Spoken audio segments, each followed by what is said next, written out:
Kia ora, I'm Tina Hewitt and I'm a midwifery educator in Christchurch, and my qualification that I did at Otago Polytechnic was Masters of Midwifery.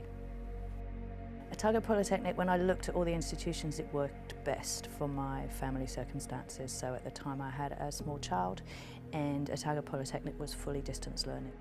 My research is around the time of birth and around the clamping of the umbilical cord. So a big part of that education is around resuscitation of the newborn. So that fitted really well with the topic that I was studying. I always had an interest in placentas and cords anyway, but the job that I was doing was making me think much more deeply about what we do with the PIP at the birth. The study that I did at the hospital wouldn't have been able to be done without the women who consented to have their births recorded and the midwives and the doctors who also consented to be part of the studies.